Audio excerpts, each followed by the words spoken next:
Fighting between the Sudanese army and the Rapid Support Forces has entered its fourth week. The streets of the capital are close to deserted. The violence has forced more than 100,000 people to flee the country.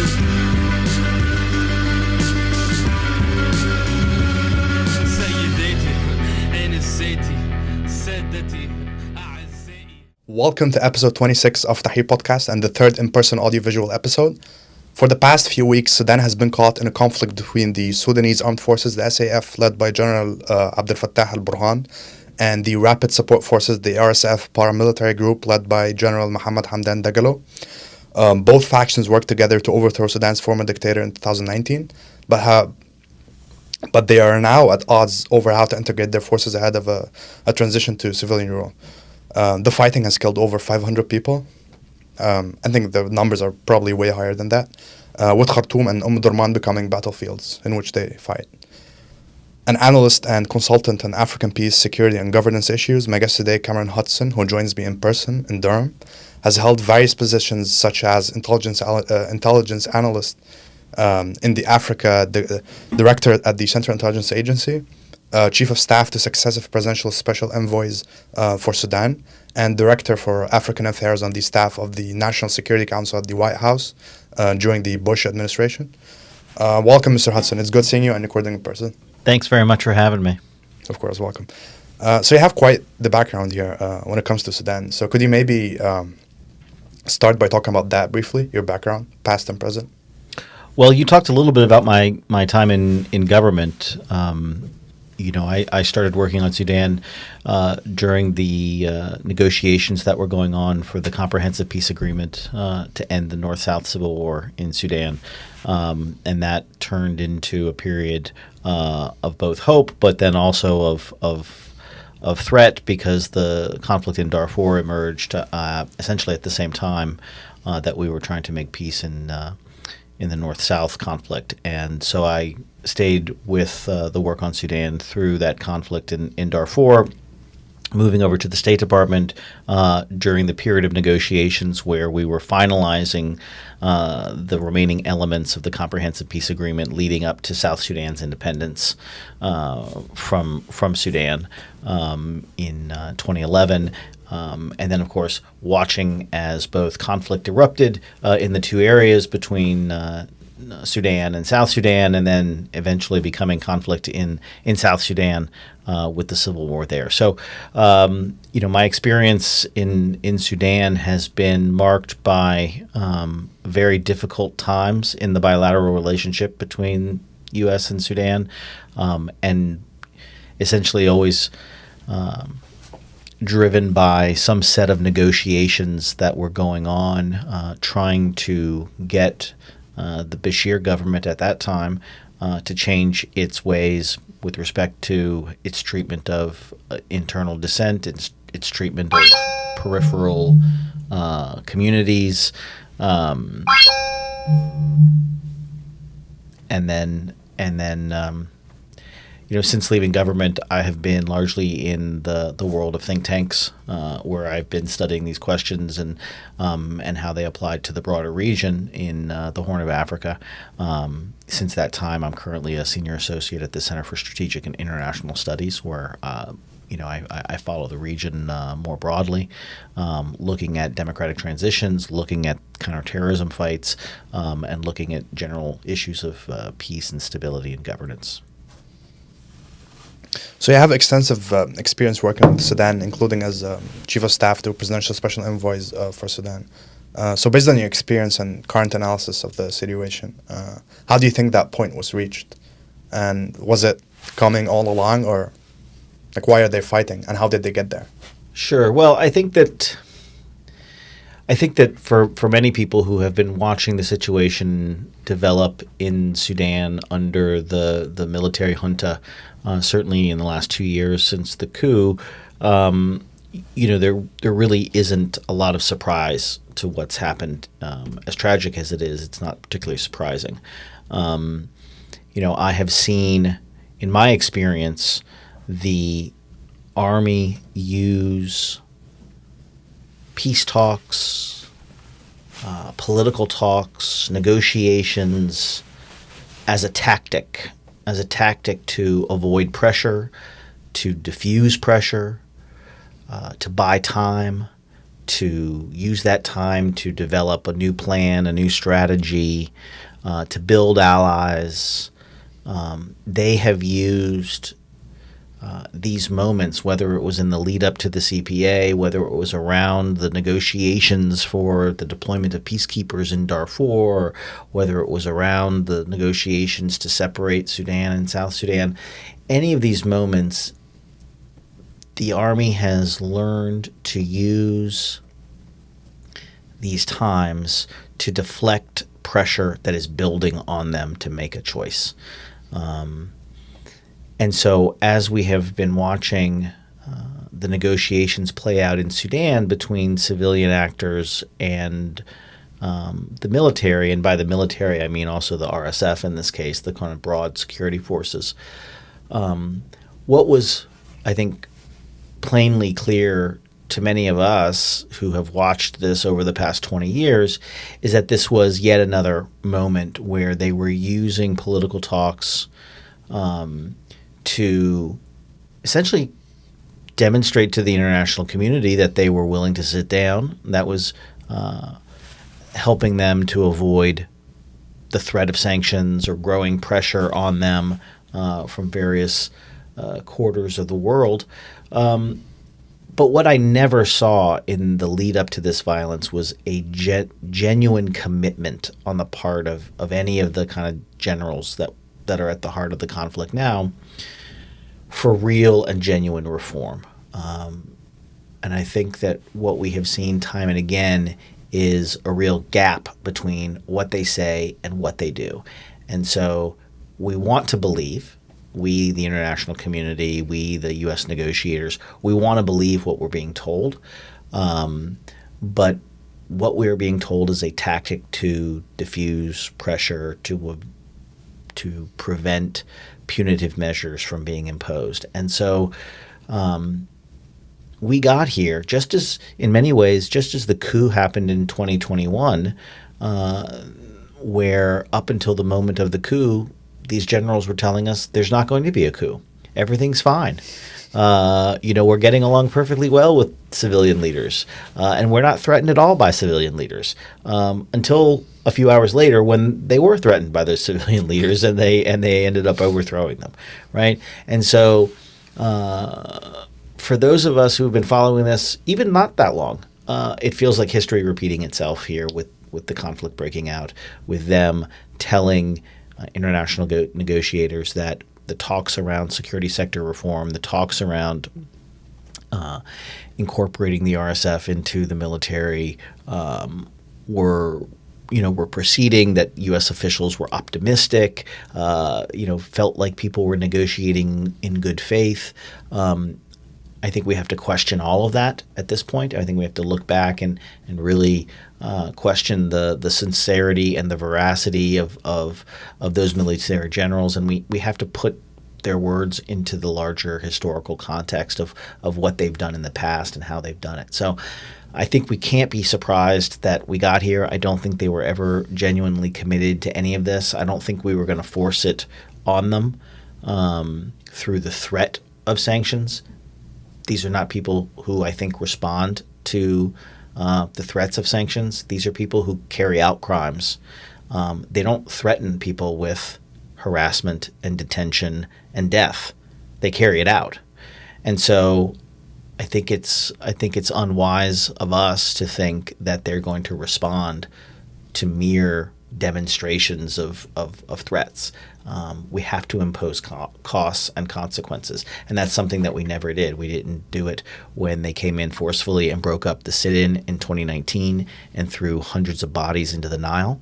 We didn't do it when they overthrew Prime Minister Hamdok and installed a military junta, and we still haven't done it in the month since the fighting has begun in Khartoum. So I don't think that they have a lot of fear or a lot of respect for the role of the international community in all of this. And I think really we're in a position where I feel like it's a bit like fool me once, shame on you, fool me twice, or not even fool me twice, fool me 5 times, shame on me. We saw in the days and weeks leading up to the violence, troop reinforcements coming into Khartoum. We saw heavy armor being moved into the city and around the city by both sides. And yet we chose to believe what they were telling us at the negotiating table, that they were considering these security sector reform proposals. And so I think we just have to be extremely cautious now that there are talks going on in Jeddah, essentially, reforming this security sector reform talks there, with the added difficulty of ending conflict that's already broken out. I think we have to be very cautious about continuing to trust anything these guys tell us. And ever since the conflict broke out, there had been multiple ceasefires, as I could remember. I think most of them have failed, if not all of them have failed. So what do you think is the reason behind that? Well, I think they failed because they were never intended to succeed. Again, I think that these generals have a capacity to tell us what we want to hear.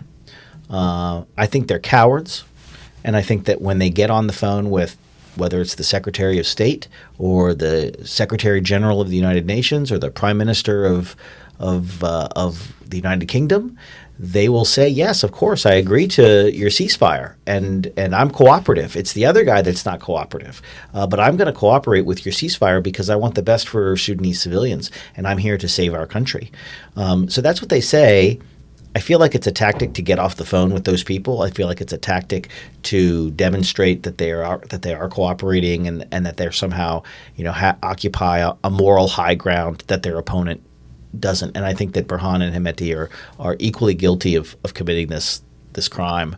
But at this point, I don't blame them. I blame international negotiators for believing them. Every time we've had one of these supposed ceasefires, you've had this triumphant press statement from the Secretary of State or from other world leaders saying, peace is at hand. We have a ceasefire. And the ink on the page of the press release welcoming it isn't dry, and the bombs are already dropping in Khartoum.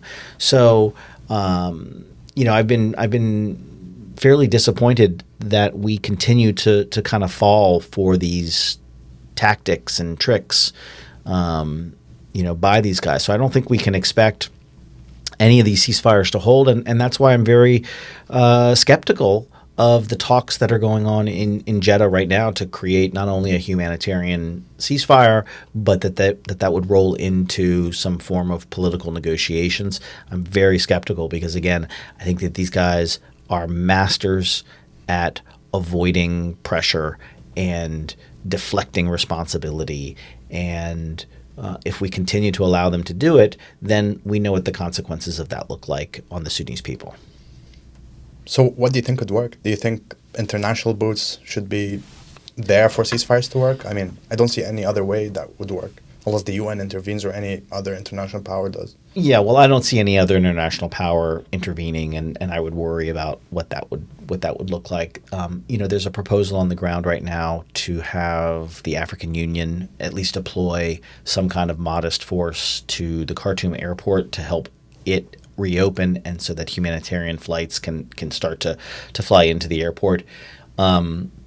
There's some recent experience of African Union peacekeepers doing something like that. We've seen it in Somalia, for example, to mixed success, I would say. But so there is some precedent for it.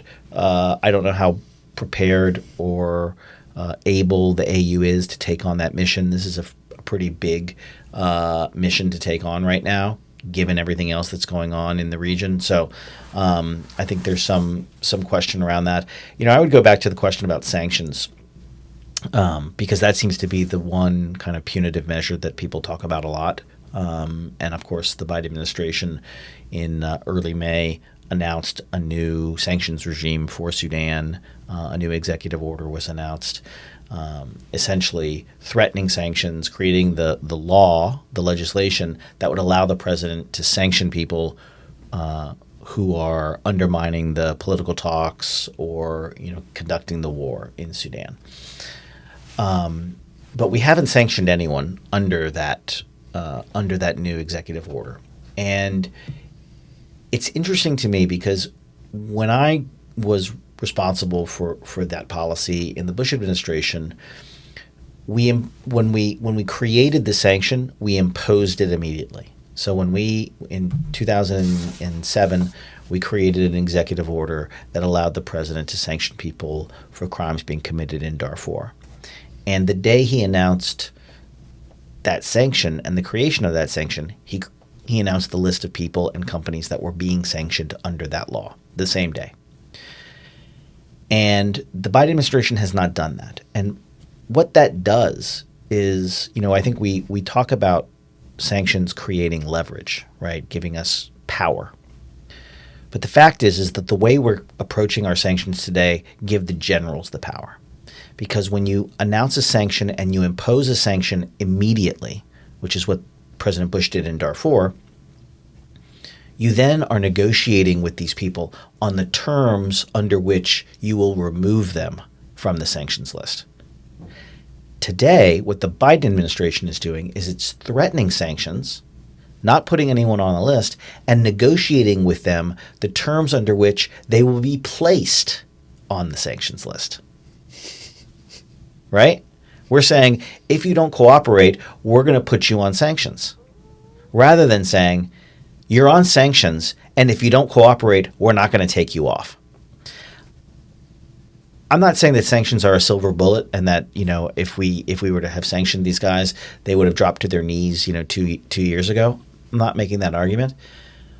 But I think our sanctions are less effective by merely threatening them over and over and over again, year after year after year, rather than actually imposing the sanctions and negotiating the terms under which people would be removed from that list. So that's, I think, that's what I think is certainly necessary right now. We've taken a half step towards it, but not a full step. Some experts have argued that the conflict in Sudan is part of a larger struggle for power and resources in the region, particularly the Horn of Africa. So how do you see the conflict in Sudan fitting into broader regional dynamics, and what implications do you think this has for the regional stability overall? Well, I think for regional stability, it is as impactful as what happened in Libya a decade ago, if not more so. Obviously, Sudan sits astride the Red Sea and Red Sea shipping lanes. You look back a decade ago, and there were terrorist groups. There were ISIS-affiliated groups operating in Sudan. They were running operations up the Red Sea into Gaza, into Israel, drawing in that element of the fight there. There were Hamas and Hezbollah chapters in Khartoum under the Bashir government. Bashir's greatest export for many years, or Sudan's greatest export under Bashir, was instability. Whether it was trying to assassinate Mubarak in Addis, whether it was destabilizing South Sudan or Central African Republic or Ethiopia or Chad. And so when you look at the case of Libya and the kind of state collapse that we saw after the fall of Gaddafi in Libya, you saw the export of weapons and militants and the kind of destabilizing forces that, frankly, we're still seeing ripple across the region, including in Sudan with the introduction of Haftar's troops and weapons into the conflict there. I think we're going to see that times 10 if we were to go down the road of full state collapse in Sudan. People would be fleeing across the Red Sea. People would be fleeing into Egypt, even in even greater numbers than we see now. And then you would see the other frontline states in Chad, Central African Republic, and South Sudan bearing a lot of the brunt of this as well. And those are countries that can't afford a refugee crisis. They have an internal displaced crisis already, all of them. And so they can't afford an additional, refugee crisis. And then you look at countries like Eritrea, which, never met a war it didn't like. And so I can't imagine that it is too long before Isaias decides that he has an ability to shape an outcome in Sudan to his liking and begins to introduce weapons or fighters or who knows what. And then you look at the sort of the more far away region, and you could imagine Turkey or UAE or others, while they may be on the sidelines now, deciding that with perhaps some new drones introduced into this conflict, as we saw in Ethiopia, or some new heavy weapons, or other kinds of munitions, that they could perhaps tip the balance, because we seem to be in a bit of a stalemated military battle right now.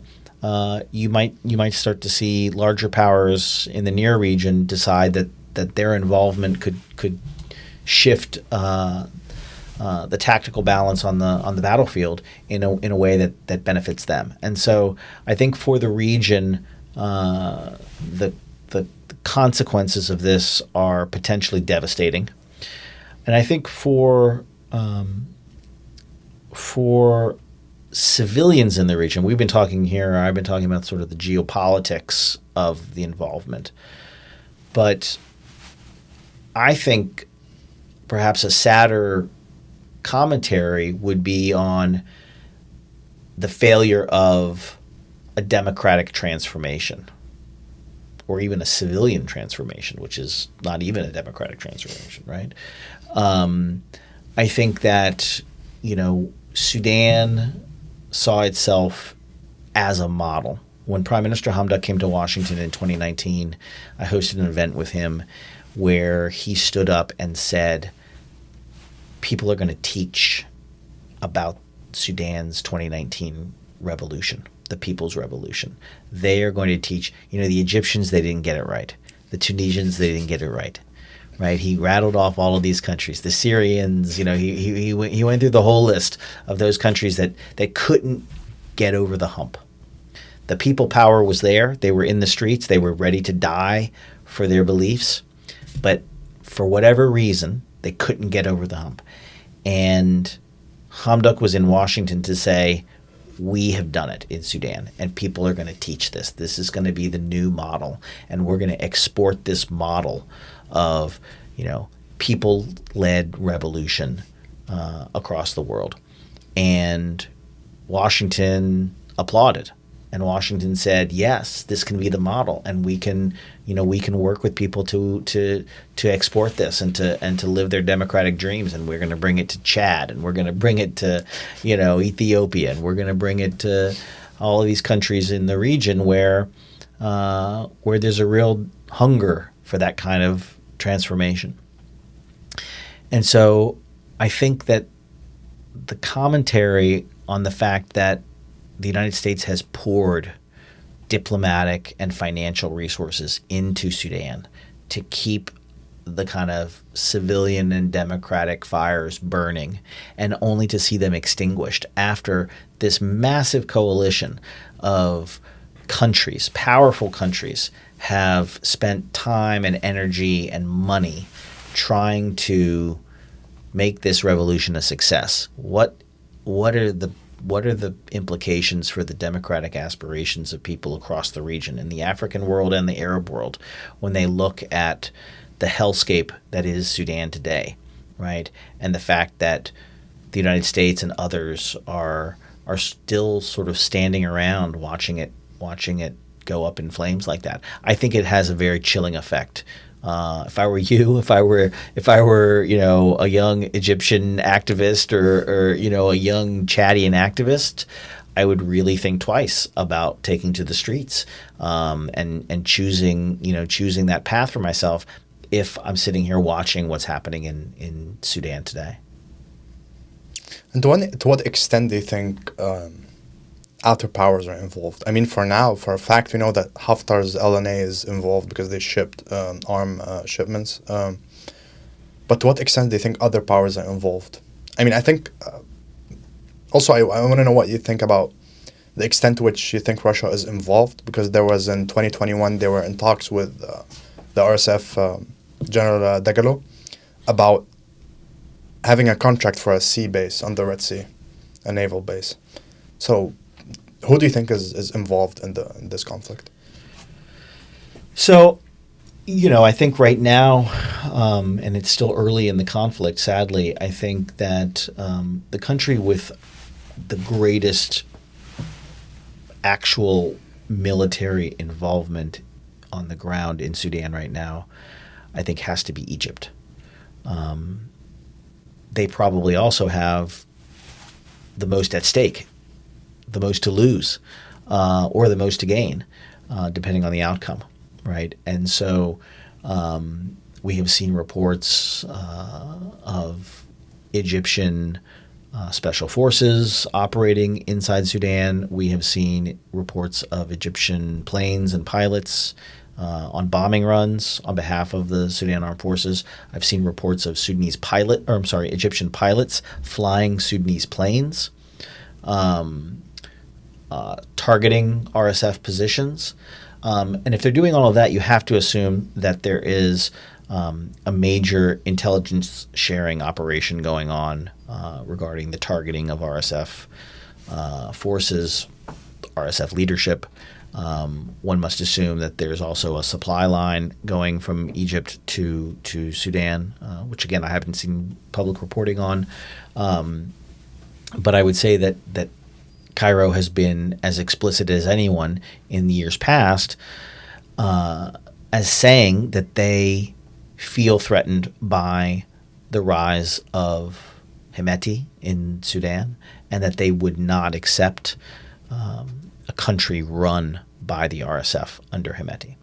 Similarly, the Chadians have expressed the same sentiment, and I think that they have been quite patient thus far, as I understand it, in closing their border and trying to prevent Zagawa tribesmen from crossing the border in support of Rizagat or Zagawa forces in Darfur, whether that's under Mini Manawi or under General Hemeti.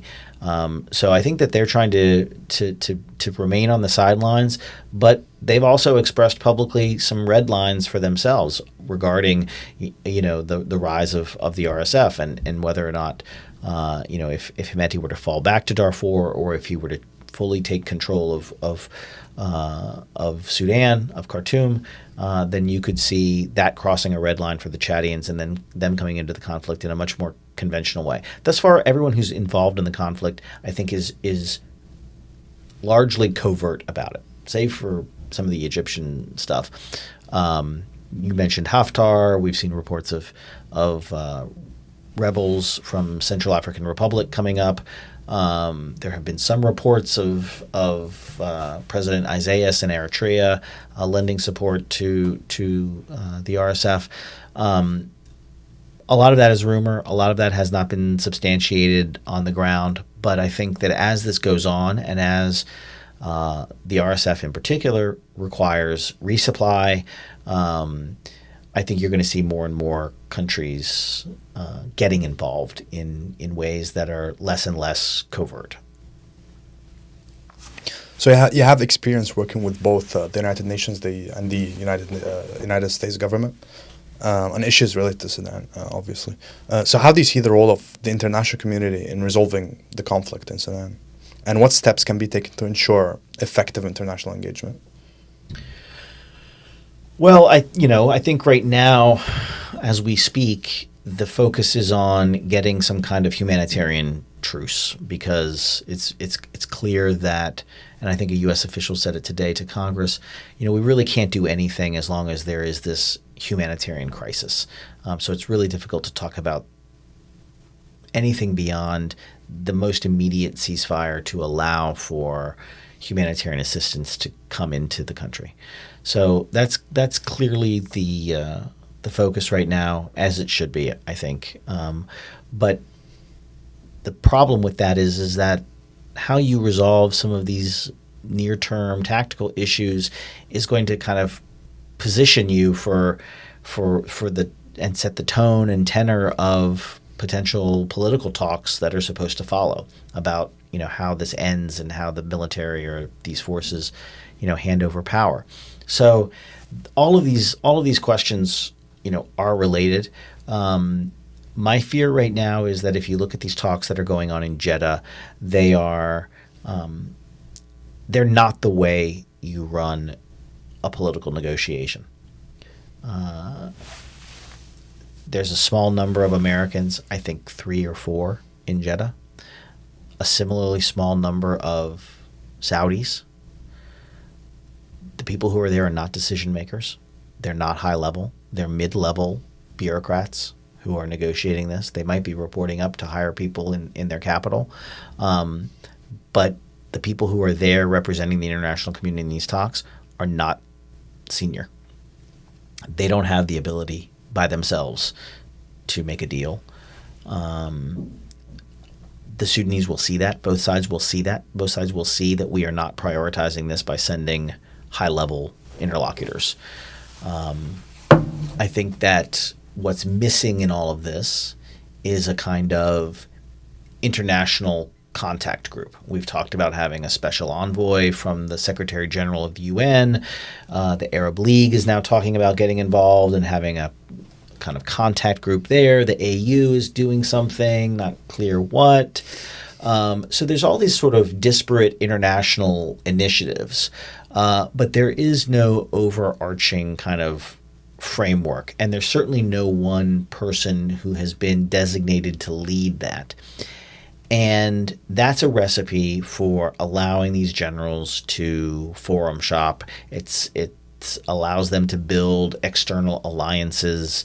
It allows them to lobby. It allows them to do all of the things that they know how to do to avoid accountability, to avoid pressure.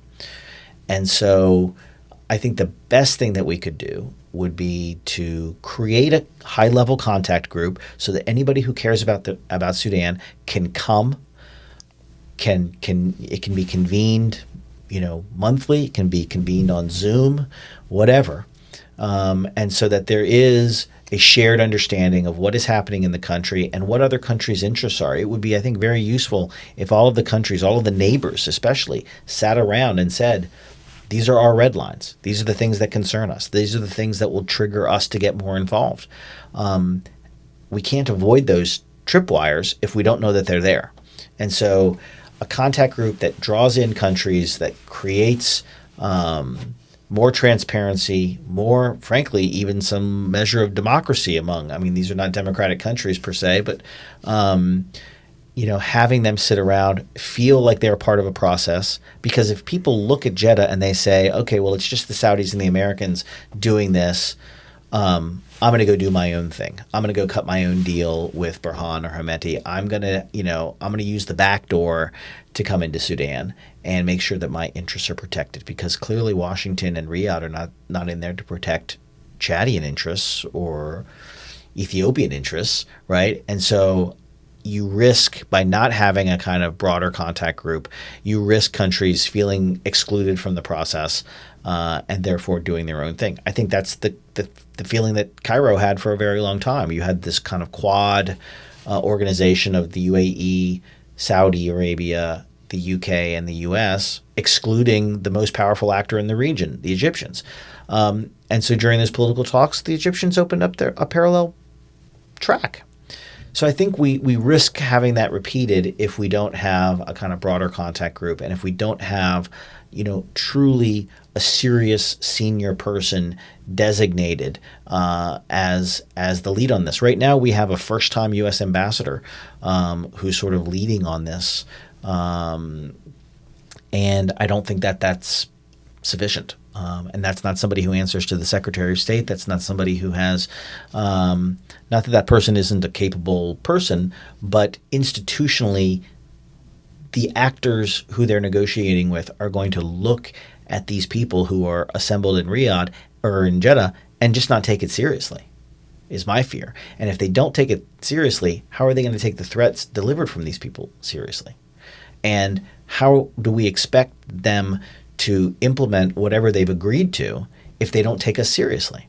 And so I think that's the dilemma that we're in. I think that's what the international community needs to be doing. Is we need to not have 6 or 8 different channels of communication open with these guys. We need to have one channel. We need to run everything through that one channel, and we need to use the overwhelming consensus that a contact group like that can create in order to focus the attention of the parties on the ground, to make the threats credible and real, and really to drive the kind of change that we need to see. I think short of that, they're going to continue to wiggle out of whatever pressure we try to put them in. And as of today, May 10th, 2023, how's it looking like?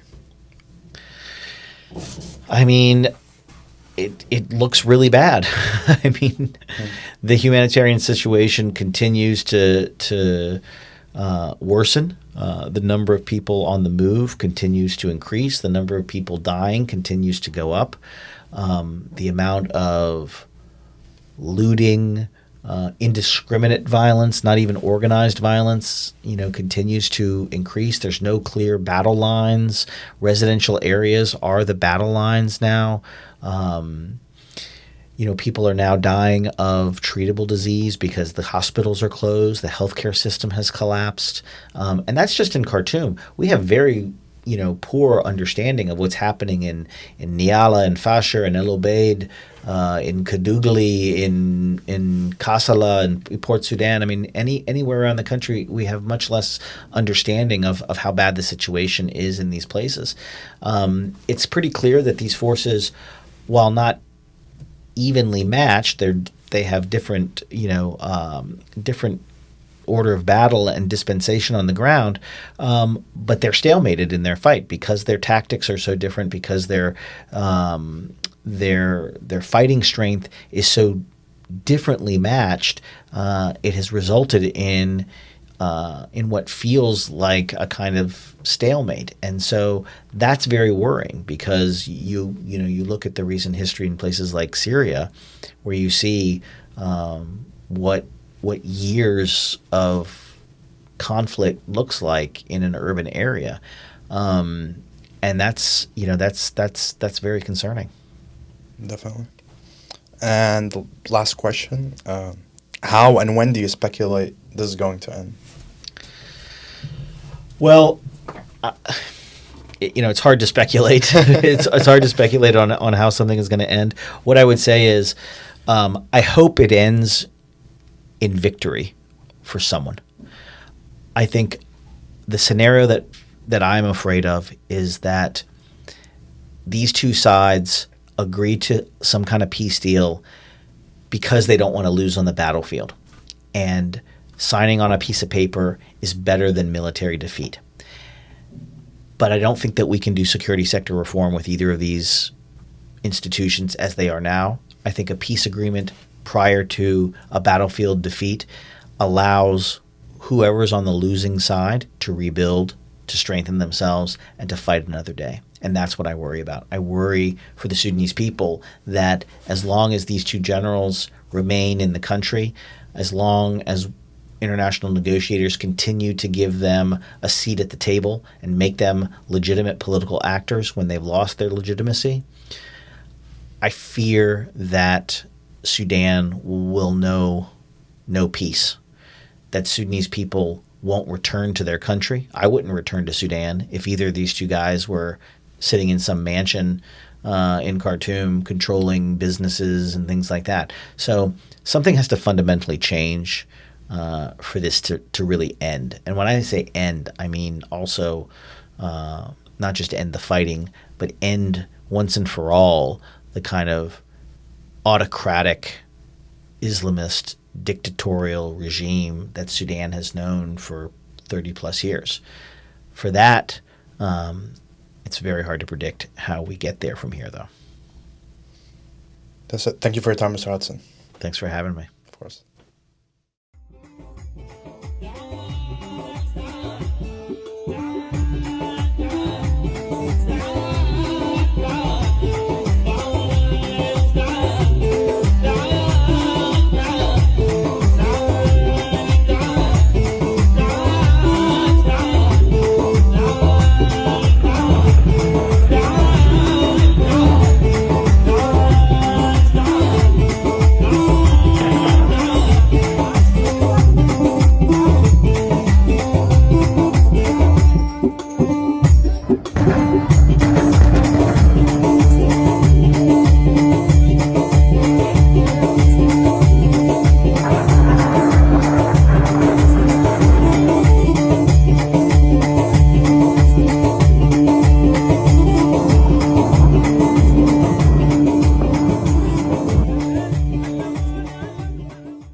فهمتي؟ ديل بيصارعوا في كراسي، يعني احنا بنصارع في اكل وشراب، ديل بيصارعوا في سلطه، ديل بيصارعوا في نهب للدوله، ديل بيصارعوا في نهب الدوله ونهب الشعب. نحن بنصارع في الاكل والشراب والتعليم والعلاج، ما وفروا لنا، يصارعوا في شنو؟